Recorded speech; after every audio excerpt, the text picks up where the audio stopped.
د افغانستان د ملي دفاع سرپرست وزیر مولوي محمد یعقوب مجاهد د متحده عربي اماراتو له چارواکو سره د کتنو په لړ کې پرون ماښام د ابوظبي په الشاطي شاهي ماڼۍ کې د متحده عربي اماراتو د دولت له رئیس شیخ محمد بن زاید ال نهیان سره وکتل.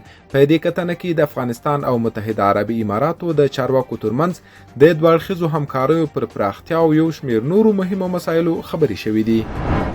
د افغانستان د بهرنیو چارو وزارت سرپرست په کابل کې د ایران له مرستیال سفیر سره وکتل.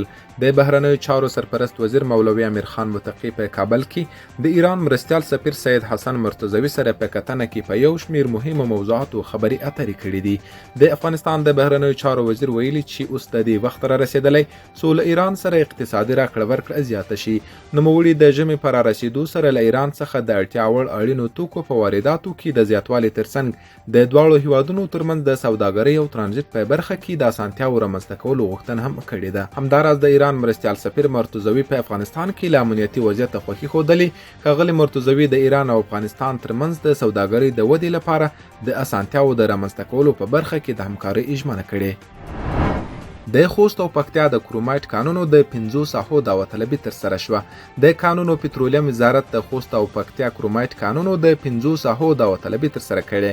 د خوست د رخ منکي، د زنشوره لومړی او دویم بلاک، ورجله او د پکتیا د کوه مکاوه سیمو کانونو داوطلبي چې مخکې اعلان ته سپارلې وه، د کانونو پترولیم وزارت د سرپرست شیخ الحدیث شهاب الدین دلاور د دغه وزارت د معینانو او د هغو شرکتونو د استازو په شتون ترسره شوه چې د پروپوزلونو په ارزونه کې د داوطلبۍ شرایط پوره کړي وو.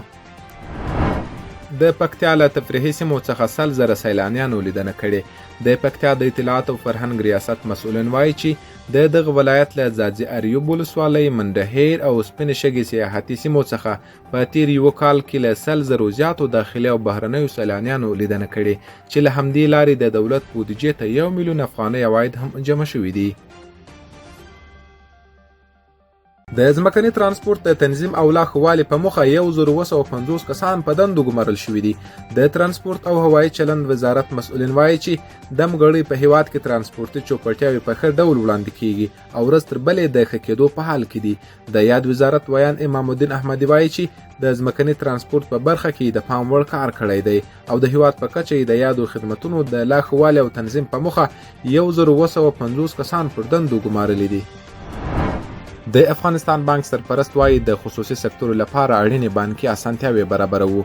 په هیواد کې د بانکي سکتور د لا پیاوړتیا او ټینګښت په موخه په کابل کې د خصوصي سکتور له استازو سره غونډه شوې. د افغانستان بانک سرپرست عبدالقاهر حاجي ادریس په سختو شرایطو کې د هیواد له بانکي سکتور څخه د خصوصي سکتور د استازو له ملاتړ څخه مننه کړې. هغه په اقتصادي رغښت کې د دغه سکتور رول ارزښتناک بللی دی. ښاغلی ادریس ژمنه کړې چې د افغانستان بانک به د دې سکتور لپاره اړینې بانکي اسانتیاوې برابروي. د بشري مرستو نوې 40 میلیونه ډالري کڅوړه کابل ته راورسېده. د افغانستان بانک د نړیوالې ټولنې د بشري مرستو قدردانۍ کړی او د زیاتو همکاریو غوښتنه یې کړې ده. د یادونې وړ ده د بشري مرستو له پیله تر دې دمه دا 49 نغدي کڅوړه ده چې افغانستان ته راځي.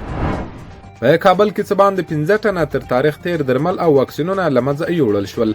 د کرنې اوبو لګولو مالدارۍ وزارت د مالدارۍ او حیواني روغتیا لوی ریاست مسؤلین وایي چې د کابل ښار د ګزک بدخاک سیمه کې څه باندې 15 ټنه تر تاریخ تیر درمل او واکسینونه له منځه وړي دي. په سرپل او بغلان کې 14 تنه د جنایي جرمونو په تور ونیول شول.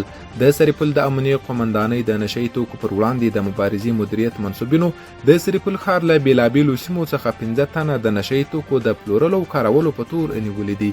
همداراز د بغلان د امنیه قومندانۍ د کشفي ارګانونو له لوري د پلخمري ښار په 2مه امنیتي حوزه کې 9 تنه د جوارګرۍ په تور نیول شوي دي.